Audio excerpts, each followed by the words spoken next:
Freedom వేరుశనగ నూనెతో వంటింటి ఊరగాయలకు మన ఊరి రుచిని తెచ్చేద్దాం. ఇప్పుడు పవన్ కళ్యాణ్ గారు మీరు కలిశాక మీరేం చెప్పారు, ఆయన మీకేం చెప్పారు? పవన్ కళ్యాణ్ గారు ఒకటే చెప్పారు, మీరు కోపం తగ్గించుకొని అందరూ పార్టీకి పని చేయండి. ఒక్కొక్కళ్ళు ఒక్కొక్క పొలిటికల్ వాళ్ళు ఒక స్థాయి ఉన్నవాళ్ళు, మీకంటే ఎందుకు గుర్తింపు రాలేదు? ప్రజారాజ్యంలో వచ్చినప్పటికే నా మీద ఎన్నో అభండాలు వేసి నా వెనక పోలీసుని పెట్టి కేసులు పెట్టించి చిత్రహింసలు పెట్టినా సరే నేను ఎక్కడా కూడా లొంగకుండా పశ్చిమ నియోజకవర్గాన్ని గెలిపించుకున్నాను. పవన్ కళ్యాణ్ పార్టీ పెట్టిన తర్వాత ఎందుకని మీరు దాంట్లో జాయిన్ అవ్వాలి? జనసేనలో జాయిన్ అవ్వాలని తెలిసిన వాళ్ళు ఎవరు లేరు.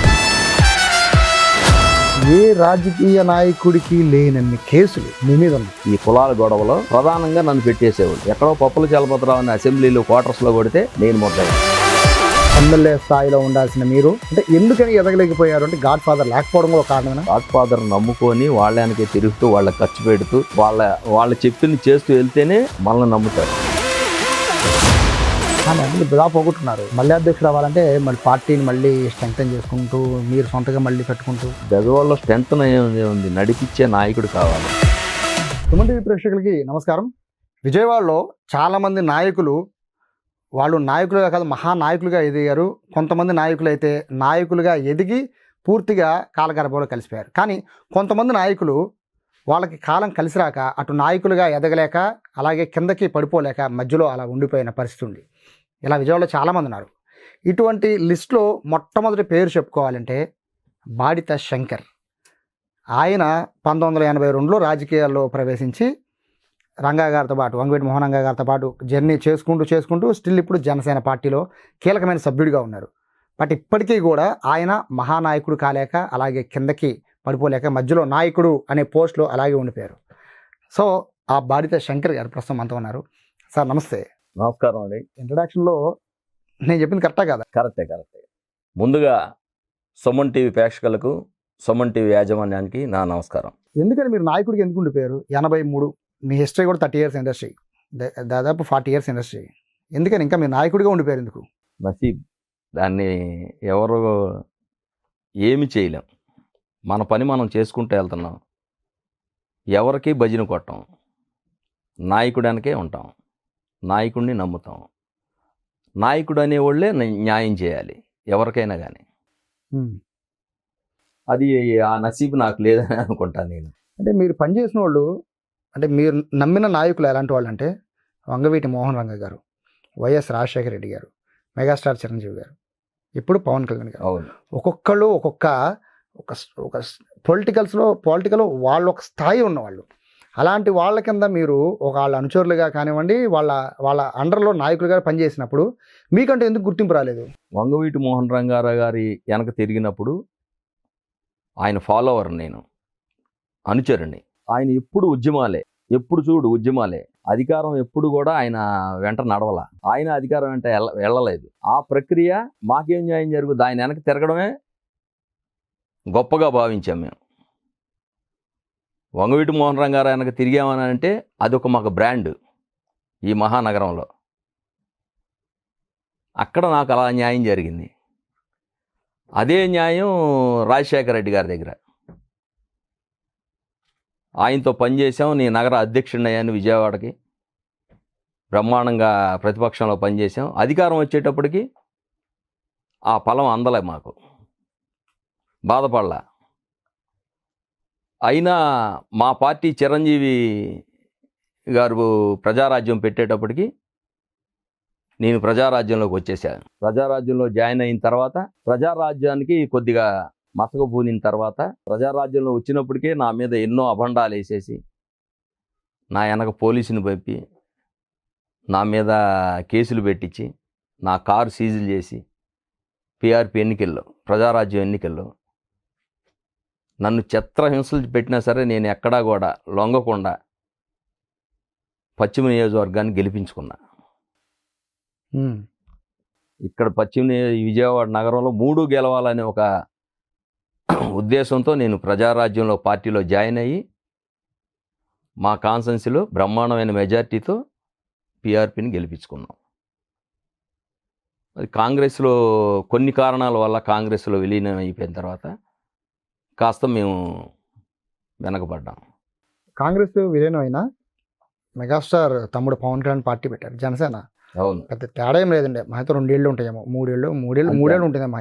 అంటే ఎందుకని పవన్ కళ్యాణ్ పార్టీ ఎందుకు నడవలేదు, అప్పుడే ఎందుకు నడవలా? లేదు 2009లో 2014 ఎన్నికలకి పవన్ కళ్యాణ్ గారు మద్దతు ఇచ్చారు రాష్ట్ర వ్యాప్తంగా. నేను అంటుంది ఆ 3 ఏళ్ళు విలీనం అయిపోయిన తర్వాత వదిలేయండి, పార్టీ పెట్టాక పవన్ కళ్యాణ్ పార్టీ పెట్టిన తర్వాత ఎందుకని మీరు దాంట్లో జాయిన్ అవ్వాలా? జాయిన్ అయినా అవ్వపోయినా అసలు పిలిచిన వాళ్ళు లేరు ఇక్కడ. పార్టీలో జాయిన్ అవ్వని, ఈ జనసేనలో జాయిన్ అవ్వాలని పిలిచిన వాళ్ళు ఎవరు లేరు. అయినా సరే మేము జనసేనకే ఓట్లేసాం అప్పటి నుంచి కూడా. అప్పుడు పోటీ చేయలేదు కాబట్టి ఆ ఉమ్మడి అభ్యర్థులు ఎవరైతే ఉన్నారో వాళ్ళకేసాం, వాళ్ళకి మద్దతు ఇచ్చాం. తర్వాత 2000 ఈ ఎలక్షన్కి మేము ఎలక్షన్కి ఒక సంవత్సరం ముందు పవన్ కళ్యాణ్ గారి నాయకత్వంలో నాదెండ్ల మనోహర్ గారు పిలిపించి జనసేనలో జాయిన్ చేయించారు. నువ్వు గట్టిగా పనిచేయాలి బెజవాడ నగరంలో అని. అప్పుడు వారు చెప్పారు, నువ్వు పిఆర్పిలో బాగా పనిచేసావు కాబట్టి ఇక్కడ నువ్వు గట్టిగా పనిచేయాలంటే అదే మాటతో నేను ఇప్పుడు దాకా పనిచేస్తామని అన్నా. మీరు ఎదక్కపోవడానికి కారణం మీరే అనుకుంటారు, నేను ఒక కారణం చెప్తా, మీరే కారణం అనుకుంటున్నారు. అంటే నేను ముక్కుసూటిగా ఉంటా, అది ఎవరైనా సరే ఇది చెయ్యాలని చెప్తా. అది వాళ్ళకి నచ్చకపోతే మనం కార్యకర్తగా న్యాయం చేయాలన్నప్పుడు ముక్కుసూటిగా అడిగితేనే పని అవుద్ది. నాకు నేనుగా ఏ పని వాళ్ళని అడిగి ఈ రోజు వరకు చేయించుకోవాలా. మీతో పాటు సమానంగా నాకు తెలిసి మీకంటే తక్కువ అంటే రాజకీయాల్లోకి మల్లాది విష్ణు గారు మీ తర్వాత వచ్చారు, బట్ ఆయన 2 సార్లు ఎమ్మెల్యే అయ్యారు. జోగి రమేష్ గారు ఆయన ఎమ్మెల్యే మంత్రి కూడా అయిపోయారు. సో ఇక్కడున్న బోండమ్మ గారు వీళ్ళందరూ కూడా ఇక మీకంటే సీనియర్లు కాదు. అవును. ఇక్కడున్న ఎమ్మెల్యేలు జలీల్ ఖాన్ గారు కూడా ఒకనొక టైంలో చెప్పాలంటే మీ తర్వాతే. సో ఇంతమంది లీడర్లు, ఇంతమంది ఎమ్మెల్యేలు, విజయవాడ ఎమ్మెల్యేలు అయిన వాళ్ళందరూ కూడా మీరు రాజకీయాల్లో రాకముందు అంటే నేను చూస్తున్నాను కదా, రంగా గారితో తిరిగిన దగ్గర నుంచి చూస్తుంటే వాళ్ళందరూ ఎమ్మెల్యేలు అయిపోయి మంత్రులు కూడా అయిపోయిన పరిస్థితి. కానీ అదే అంటే ఇక్కడ మీరు అంటుంది ముక్కుసూడితనం అంటారు, జలీల్ ఖాన్ గారిది ముక్కుసూడిగానే మాట్లాడతారు. వచ్చేసిన తర్వాత రావడం వేరు, మాట్లాడడం వేరు, రాకముందు మాట్లాడడం వేరు. మేము ఫస్టే లీడర్ని అడుగుతాం ఇది నువ్వు చేయాల్సిందే అని. అది వాళ్ళకి నచ్చకపోతే మనం ఏం చేయలేము. మరి ఇప్పుడు మారారా? ఇప్పుడు కూడా అట్లాగే ఉంటాం, మారేదే ఉండదు. పవన్ కళ్యాణ్ గారి నాయకత్వాన్ని బలపరుస్తున్నాం ఎందుకు? ఆయన ముక్కుసూటిగా ఉంటారు, ఆయన జోబులో డబ్బులు ఖర్చు పెడతాడు కాబట్టి ఆయన నాయకత్వాన్ని బలపరిచి ఆయన వెనక తిరుగుతూ ఉన్నాం. అంటే నేను అబ్జర్వ్ చేసిన దాంట్లో ఇన్నేళ్ల బట్టి నేను విజయవాడే కాబట్టి మీ గురించి చాలాసార్లు విన్నాను, చాలాసార్లు నాకు పరిచయం ఉంది. నేను గమనించానంటే ఏ రాజకీయ నాయకుడికి లేనన్ని కేసులు మీ మీద ఉన్నాయి. ఏ పార్టీ అయినా ఒక టికెట్ ఇవ్వాలి అంటే ముందు పెళ్లికి చేసినట్టుగా అటేడు తరాలు ఇటేడు తరాలు చూడాలన్నట్టు మొత్తం బయోగ్రఫీ మొత్తం చూస్తారు. బట్ మీకు ఎక్కడ చూసినా మీ కేసులు అనేవి మీకు అడ్డంకిగా మారాయి అనేది ఒక ప్రధాన ఆరోపణ ఈ విజయవాడలో ఉంది. ఏ కేసులు నా మీద ఎందుకు పెట్టారంటే అప్పుడు ఉన్న పరిస్థితులను బట్టి. కాపు కమ్మ గొడవ, ఇక్కడ కాపు కమ్మ ఈ కులాల గొడవలో ప్రధానంగా నన్ను పెట్టేసేవాళ్ళు. ఎక్కడో పప్పుల చలపతిరావు అని అసెంబ్లీలో క్వార్టర్స్లో కొడితే నేను ముద్దాయిని. కాపు కమ్మ గొడవ జరిగింది, అసెంబ్లీలో జరిగింది. సాక్షాత్ చంద్రబాబు ఈ కుర్రోడు లేడని చెప్పాడు అసెంబ్లీ సాక్షిగా, అయినా నన్ను పెట్టారు. అప్పుడు కాంగ్రెస్ ప్రభుత్వమే, విజయభాస్కర్ రెడ్డి గారు సీఎం. ఇలాంటివన్నీ మన మీద ఇప్పుడు ఈ కులాల గొడవలో చాలా నలిగిపోయాం. తెలుగుదేశం ఆఫీస్ మీద గొడవ జరిగితే మేమే. ఎప్పుడు? 2003లో కాదు, 93లో అట్లా ఒక కార్పొరేటర్ ఇంటి మీద దాడి జరిగితే మేమే. అట్లా ఇక్కడ ఏంటంటే ఎవరైతే కొద్దిగా స్పీడ్గా ఉంటారో, పార్టీలో కాంగ్రెస్లో కొద్దిగా స్పీడ్గా ఉన్నారో అప్పుడు ఇరు వర్గాలకు అలాగే పడిపోయినాయి. విజయవాడ అంటేనే కులాలకి పెట్టింది పేరు. మీరు ఒక బలమైన సామాజిక వర్గం, కాపు సామాజిక వర్గంలో ఉన్న మీరు, మీతో పాటు ఉన్న వాళ్ళందరూ పైకి వెళ్ళారు. అదే సామాజిక వర్గం ఉన్న మిమ్మల్ని ఎందుకు పైకి తీసుకెళ్ళారు? ఇక్కడ ఈ విజయవాడ కాపు సామాజిక వర్గాన్ని ఎవ్వరు కూడా, రంగా గారు మరణించిన తర్వాత ఎవరైనా కాపు సామాజిక వర్గం ఇక్కడ ఎదిగిందని ఒక్కళ్ళని చూపించండి. ఈ నగరంలో తొక్కుకుంటూ వస్తానే ఉన్నారు. ఎటుగు చేసి ఒక బోండావమ్మ తెలుగుదేశంలోకి వెళ్ళి ఎమ్మెల్యే అయ్యగలిగాడు. ఈ టేపు వచ్చేటప్పటికి మల్లాది విష్ణు మా సామాజిక వర్గం కాదు, అయినా రంగా గారు అనుచరులు ఆయన ముందు పెట్టారు తప్పితే మళ్ళీ ముందు పెట్టలేకపోయారు. పెడితే వాళ్ళకి ఇబ్బంది అని ఈ కులాలు బాగా పనిచేసినాయి. అంటే మీరు ఎదకపోవడానికి మీ క్యాస్ట్ కూడా కారణం నేను అనుకోను. అలాగా క్యాస్ట్ కారణం అనుకోను. అంటే కొద్దిగా స్పీడ్గా ఉన్నోళ్ళు రాజకీయాల్లో ఒక చట్టసభల్లోకి వెళ్తే మనకు అడ్డు అనుకునే వాళ్ళు కూడా ఉంటారు కదా. దాని గురించి నేను అనుకునే ఉద్దేశం, చట్టసభల్లోకి మాలాంటి వాళ్ళు వెళితే ఖచ్చితంగా పేదవాడికి న్యాయం జరుగుద్ది అనేది వాళ్ళకి నమ్మకం, నాకు బేసిక్గా రాజకీయాల్లో గాడ్ ఫాదర్స్ ఉంటారండి. ప్రతి రాజకీయ నాయకుడు ఎదిగిన వాళ్ళందరికీ గాడ్ ఫాదర్స్ ఉంటారు. మీకు మహామహులందరూ గాడ్ ఫాదర్సే మీరు, కానీ వాళ్ళందరూ ఇప్పుడు ప్రస్తుతానికి లేరు. ఇప్పుడు మీరు గాడ్ ఫాదర్ రేంజ్లో ఉండాల్సిన మీరు ఇప్పుడు మీ వెనక ఒక బలమైన సపోర్ట్ లేకపోవడం వల్ల ఎమ్మెల్యే స్థాయిలో ఉండాల్సిన మీరు, నాకు తెలిసి సరే నామినేట్ పొజిషన్ తర్వాత మాట్లాడుకుందాం, అంటే ఎందుకని ఎదగలేకపోయారు అంటే గాడ్ ఫాదర్ లేకపోవడం కూడా ఒక కారణమేనా? గాడ్ ఫాదర్ లేకపోవడం ఖచ్చితంగా కారణం. ఎవరు ఇక్కడ స్పీడ్గా ఉంటే పని చేయరు గాడ్ ఫాదర్స్. గాడ్ ఫాదర్ నమ్ముకొని వాళ్ళకి తిరుగుతూ, వాళ్ళకి ఖర్చు పెడుతూ, వాళ్ళ చెప్పింది చేస్తూ వెళ్తేనే మనల్ని నమ్ముతారు. అలా మనం చేయలేము. సో ఇప్పుడు జనసేన ప్రస్తావన ఉందామండి. ప్రజారాజ్యం చిరంజీవి వీరాభిమాని, మీరు బాగా అభిమాని. రంగా గారి తర్వాత చిరంజీవిని వీరాభిగా మీరు అంత బాగా అభిమానించే చిరంజీవి గారిని. సో ఆయన పార్టీ విలీనం అయిపోయిందని మీరు కోపమో బాధమో ఆవేశమో పక్కకి వెళ్ళిపోయారు. బట్ వాళ్ళ తమ్ముడు అంతకన్నా డబల్ పవన్ కళ్యాణ్ గారు. సో ఆయన పార్టీలో సరే ఆలస్యంగా చేరినా మంచి ఇంపాక్ట్ చూపించారు కృష్ణా జిల్లాలో. సో ఇప్పుడు పవన్ కళ్యాణ్ గారు మీరు కలిశాక మీరేం చెప్పారు, ఆయన మీకేం చెప్పారు? పవన్ కళ్యాణ్ గారు ఒకటే చెప్పారు, మీరు కోపం తగ్గించుకొని అందరూ పార్టీకి పని చేయండి, బ్రహ్మాండమైన రిజల్ట్స్ వస్తాయి మనకి అని పవన్ కళ్యాణ్ గారు చెప్పిన మాట అదే. ముందు మన కాళ్ళ మీద మనం నిలబడి మనం గెలవాలి, అందరిని గెలిపించాలి అని అంటే బెజవాడ అంతా కూడా మీకు మద్దతుగా ఉందండి. ప్రజారాజ్యం అప్పుడు ఇక్కడ 3 సీట్లు గెలిచేవాళ్ళు మనం. ఒకటి పొరపాటున ఎందుకు ఓడిపోయింది కూడా ఆయనకి వివరణ చెప్పా. ఇక్కడే వంగవీటి రాధాన్ని ఓడించడం కోసం ఒక రైలు ఇంజిన్ గుర్తు తగ్గది రోలర్ పెట్టి ఆయన ఓడించారు. కేవలం ఇక్కడ చిరంజీవి గారిని పాలకొల్లో ఈ రెండింటికి ఇండిపెండెంట్లు వేసి ఆ ఓట్లు కొద్ది చీలగొట్టడానికి ప్రయత్నించారు. దాని భాగంలో ఒకటి ఓడిపోయింది, 3 మనం గెలిచినట్టే. కానీ బెజవాడ నగరంలో కార్పొరేషన్ ఎన్నికలు జరిగితే ఒక్క కార్పొరేటర్ కూడా గెలిపే ఉంటే మాకు అవమానంగా ఉంది. మేము రంగా గారు ఫాలోవర్ అయి ఉండి చిరంజీవి గారి ప్రజారాజ్యం పార్టీలో చేరి ఎన్నో అవమానాలు పడి ఇక్కడ గెలవలేదంటే మాకు చాలా అవమానంగా ఉందని అంటే దానికి కారణాలు మనోహర్ గారు చెప్పారు, పవన్ కళ్యాణ్ గారికి చెప్పాం. ఎందుకు ఓడిపోయింది? ఇక్కడ సరైన నాయకత్వం లేక అమ్ముడిపోయారు కొంతమంది. అప్పుడున్న లీడర్స్ అమ్ముడిపోయాడు. బాధ వేసింది. అరే మేము కూడా చాలామందికి జనసేనలో పోటీ చేసిన వాళ్ళు కాస్త కోస్త సాయం చేశాం. బాబు వాడిని ఇక్కడ పెట్టొద్దు, ఇక్కడ పెట్టండి అంటే మన మాట వినలా. మన డైరెక్షన్లో మాట విన్నా ఒక 4-3 లాగేవాళ్ళు. గెలిచే సీట్లు కూడా తీసేసి పక్కన వాళ్ళకి ఇచ్చారు. అయినా మా సాయం మేము చేసాం. ఆ బాధతో నేను వెళ్ళి నన్ను మనోహర్ గారు పిలిపించి కళ్యాణ్ గారి దగ్గర కూర్చోబెడితే ఈ చర్చ ఎంత జరిగింది, నన్ను జాయిన్ చేసుకున్నారు. నాకున్న సమాచారం బేసిక్గా మీలాంటి నాయకులు ప్రజారాజ్యము, జనసేన, లేకపోతే అంతకుముందు కాంగ్రెస్, ఇవన్నీ పక్కన పెట్టండి, మీలాంటి నాయకులు మీతో పాటు పనిచేసిన వాళ్ళు ఎమ్మెల్యేలు అయ్యారు కాబట్టి నేను కూడా ఎమ్మెల్యే అవ్వాలనే ఫీలింగ్ ఖచ్చితంగా ఉంటుంది, ఉండకుండా అయితే ఉండదు. బట్ నాకున్న సమాచారం మీరు ఆ ఎమ్మెల్యేల జోలికి ఎమ్మెల్సీల జోలికి వెళ్లకుండా విజయవాడ దుర్గగుడి చైర్మన్ అవ్వాలి అనే ఒక ప్రపోజల్ జనసేన అధినాయకుడు పవన్ కళ్యాణ్ దగ్గర పెట్టినట్టు ఒక సమాచారం. అది ఎంతవరకు నిజం? నేను స్వతహాగా అమ్మవారి భక్తుడిని కాబట్టి పెద్ద ఆయనకి, మా బాస్కి, జనసేన అధ్యక్షుల వారికి సార్ నేను అమ్మవారి గుడి చైర్మన్ కోరుకుంటున్నానని చెప్పా. నేను కోరుకుంటున్నానని చెప్పా.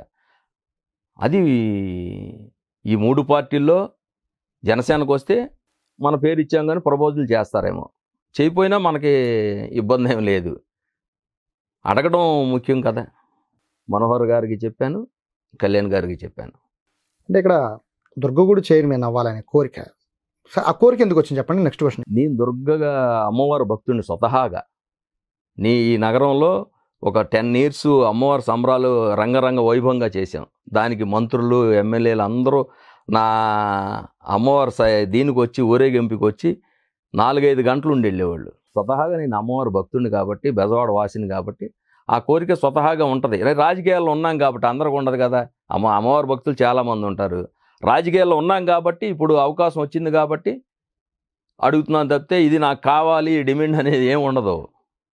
జస్ట్ ప్రపోజల్ పెట్టారు. ప్రపోజల్ అంటే ఇక్కడ ఎలా ఉందంటే అండి, గత టీడీపీ గవర్నమెంట్కి గెలిచాక చైర్మన్ అప్పుడు కూటమి ప్రభుత్వం ఉన్న టీడీపీకి వెళ్ళిపోయింది దుర్గూడు చైర్మన్. వైసీపీ వచ్చాక వాళ్ళ వైసీపీ వాళ్ళ చైర్మన్. ఇప్పుడు మళ్ళీ కూటమి వచ్చింది. సో ఈక్వేషన్స్ లెక్కలో చూసుకుంటే మళ్ళీ అది టీడీపీకి అడుగుతారు అని ఒక సమాచారం. సో ఇప్పుడు జనసేనకి అది కేటాయిస్తున్నట్టుగా ఏమన్నా మీకు సమాచారం ఉందా? అసలు అలాగేం లేదు. ఈ బెజవాడ నగరంలో గత ప్రభుత్వంలో ఏది కూటమి ప్రభుత్వంలో అప్పుడు పవన్ కళ్యాణ్ గారు ఏ పదవి తీసుకోవాలా, ఏ పదవి ఆశించాలా, అందుకని అడగలా. ఇప్పుడు అవకాశం ఉంది కదా, జనసేనకి ఇచ్చారనుకో, ఒక అవకాశం మాకు ఇవ్వండి అని అన్నాం. ఇవ్వకపోతే మనం ఏం చేయలేము. అంటే కాంపిటీషన్ ఉంటుంది కదండి. ఉన్నాయి, కాంపిటీషన్ ఉంటుంది కదా, ప్రతి దాంట్లో కాంపిటీషన్ ఉంటుంది. సినిమా థియేటర్ల దగ్గర టికెట్ల దగ్గర కూడా కాంపిటీషన్ ఉంటుంది ముందు వెనక. అవకాశం అమ్మవారు వరిస్తే పవన్ కళ్యాణ్ గారు నాయకత్వంలో పనిచేయడానికి సిద్ధంగా ఉన్నాం. అమ్మవారు అంటారు. నేను చూస్తూ ఉంటాను ఎప్పటి నుంచో, మీరు ప్రతిసారి దసరా ఉత్సవాలకి మీరు పెట్టే ఖర్చు అవన్నీ కూడా మీరు సొంతగా పెట్టుకుంటున్నారు. అమ్మవారి గుడికి చైర్మన్గా ఒకవేళ మిమ్మల్ని ప్రపోజ్ చేస్తే జనసేన నుంచి అంటే చాలా బలమైన లీడర్ అయ్యి ఉంటే తప్ప అవకాశం రాదు. సో మీకు అవకాశం ఇస్తే అందరిలాగా కాకుండా మీరేం చేస్తారు చెప్పండి. ఎందుకంటే నేను చాలామంది చైర్మన్లు ఇంటర్వ్యూ చేశాను 2014 నుంచి కూడా. మొన్నటి కర్ణాటక రాంబాబు గారికి అందరినీ చేశాను. అందరు చెప్పేది విని విన్నాను. మీరేం చెప్తారో ఒకసారి చెప్పండి. అమ్మవారి గుడి మీద చేయడానికి చాలా ఉన్నాయి. దాని మీద ఒకటి కాదు రెండు కాదు, మాస్టర్ ప్లాన్ రెడీ అయి ఉంది. మా సుజనా చౌదరి గారు దాని మీద చాలా పెద్ద వర్క్ చేస్తున్నారు. ఏం చేయాలో సెకండ్ ఘాట్ రోడ్ కానీ ఇట్లాంటివన్నీ ఉన్నాయి. కాకపోతే అక్కడ ప్రక్షాళన చేయవలసింది ఏంటంటే, ప్రతి ఒక్కళ్ళు వచ్చేటప్పుడు కూడా నేను ప్రక్షాళన చేస్తానంటారు. ప్రక్షాళన అంటే ఏంటి? ఇల్లు కూర్చొని దర్శనాలు చేయించడం కాదు. మనకి ఎవరైతే సామాన్య భక్తులు వస్తున్నారో వాళ్ళని మనం దగ్గరుండి వాళ్ళని దర్శనం చేయించి పంపించడం, వాళ్ళకి ఏదైనా భోజనాలు పెట్టించడం. పక్కనే ఈ ఊరు నుంచి వచ్చిన వాళ్ళు ఎవరు కూడా పాపం కొండ మీద భోజనం చేయరు, వాళ్ళకి తెలియదు, వాళ్ళకి టోకెన్లు ఇవ్వరు. వాళ్ళని శుభ్రంగా చూసుకొని మనం అక్కడ భోజనాలు పెట్టించి వాళ్ళని దర్శనం చేసి పంపిస్తే అంతకన్నా భాగ్యం ఉంది. అట్లాగే మళ్ళీ అమ్మవారి దుర్గ ఘాట్లో ఒకటి కాదు దోపిడీ.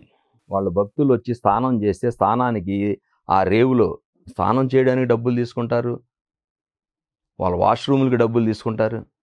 వాళ్ళు ఏమైనా ప్యాకెట్ కొంటే అక్కడ మోసం చేస్తారు. చిన్న జాకెట్ ముక్క లాంటిది ఇచ్చేసి చీర అని ఇస్తారు అక్కడ. అవును, ఇంతమంది చైర్మన్లు చేశారు, వాళ్ళకి తెలియదు అవన్నీ. ఇంత మొక్కిస్తారు, అది కొండ మీద తీసుకొని కూడా తీసుకోరు. ఈ కింద భక్తుల దగ్గర లాగేస్తారు. ఇది పవన్ కళ్యాణ్ గారు మీటింగ్లో చెప్పారు, అమ్మవారి గుడి దగ్గర 10 రూపాయలు 20 రూపాయలు దోపిడీ చేస్తున్నారని. నేను వెళ్ళి అదంతా ఎంక్వైరీ చేసుకున్నాను. అక్కడ జరిగేది అన్నీ కూడా రాజకీయ నాయకుల కన్సర్న్లో జరుగుతాయండి. అవునన్నా కాదన్నా కొబ్బరికాయలు కొట్టే షాపు దగ్గర నుంచి మొదలు పెట్టుకుని కింద మొక్కల చీరల వరకు రాజకీయ నాయకుల కన్సర్న్లోనే జరుగుతాయి. అది అందరికీ తెలుసు. మీరు వచ్చి మారుస్తాను అంటే మిగతా రాజకీయ నాయకుల కోపం రాదా? ఒకవేళ మీకు అవకాశం వచ్చి నేను మార్చేస్తానంటే?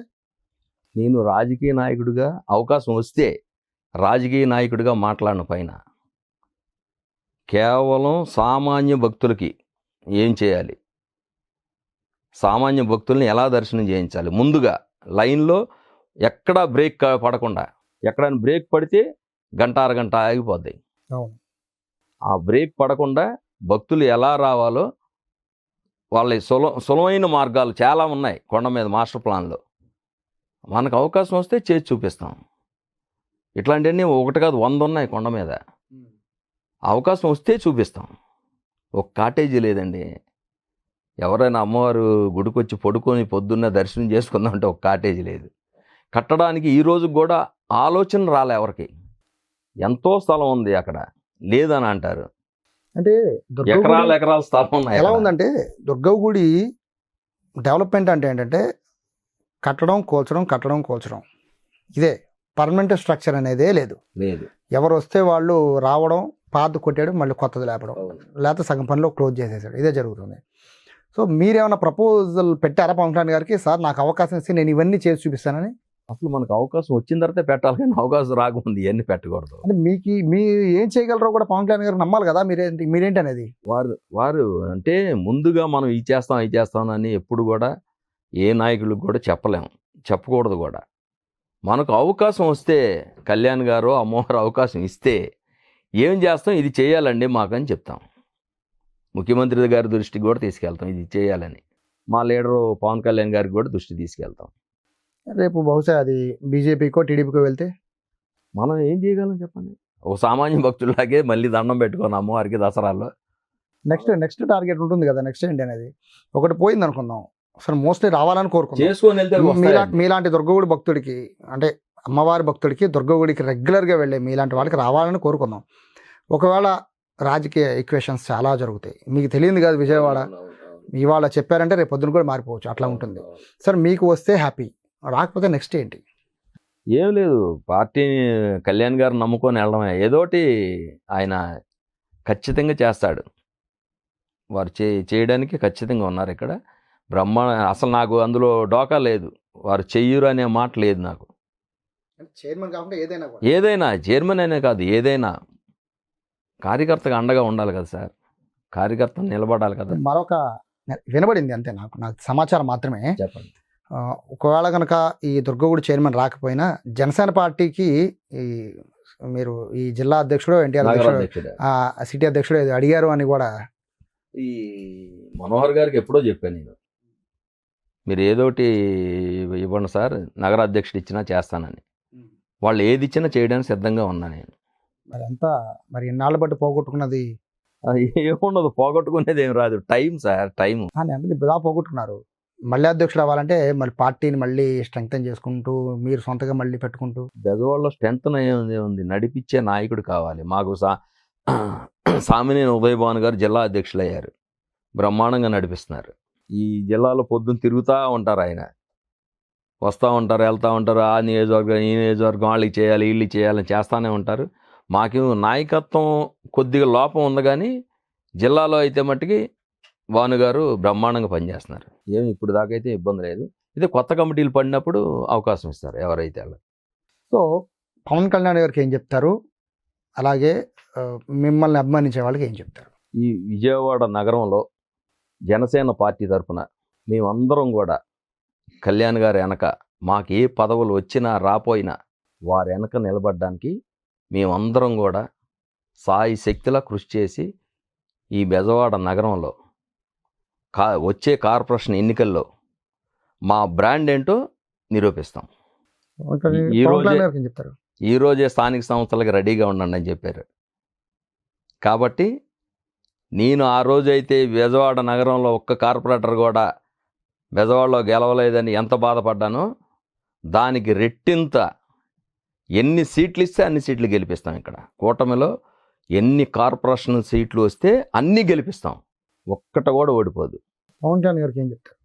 ఇదే చెప్తాం, రేపు స్థానిక సంస్థల ఎన్నికల్లో మీరు ఎన్ని సీట్లు తీసుకుంటే అన్నీ గెలిపిస్తాం. చైర్మన్ గురించి వారిష్టం అది, నేనేమి దాని మీద ఇబ్బంది పెట్టను, అడగను. ఒకసారి చెప్పాం వారికి, సార్ ప్రపోజరు చైర్మన్ అడిగానండి, ఏ అవకాశం ఉన్నా చేయమని, అంతే. దాని గురించి మళ్ళీ ఇంకోసారి వెళ్ళి అడగడం కూడా ఏం లేదు, ఒకసారి వెళ్ళి అడిగాం. సో చూద్దాం సార్, నాకు తెలిసి జనసేన నుంచి పాజిటివ్గా రావాలనే కోరుకుందాం. యాక్చువల్గా ఎప్పుడో లీడర్ అవ్వాల్సిన మనకి బాడి శంకర్ గారు ఇప్పటికీ కూడా ఇంకా ఉన్న వాళ్ళని నడుస్తూనే వెళ్ళే పరిస్థితి వచ్చింది. సో జనసేన పార్టీని బలంగా నమ్మారు. 2019 నుంచే జనసేన పార్టీలో చేరదాం అనుకున్నా కూడా 2024 ఎలక్షన్కి బిఫోర్ ఆయన జాయిన్ అవ్వడం కాదు, మొత్తం ఇక్కడ ఆల్ ఓవర్ కృష్ణా జిల్లా మొత్తం కూడా ఆయన తిరగడం అంటూ జనసేన పార్టీకి తిరగని వీధంటూ లేదు. సో ఇటువంటి బాడి శంకర్ గారు ఖచ్చితంగా జనసేన పార్టీలో మంచి పొజిషన్ ఉండాలని కోరుకుంటున్నారు. అలాగే దుర్గగుడి చైర్మన్ అవ్వాలని కూడా ఆయన మనసులో మాట బయటపెట్టారు. కాబట్టి అది ఖచ్చితంగా నెరవేరాలని, జనసేన పార్టీ మీకు సపోర్ట్గా ఉండాలని కోరుకుంటూ థ్యాంక్ యూ శంకర్ గారు.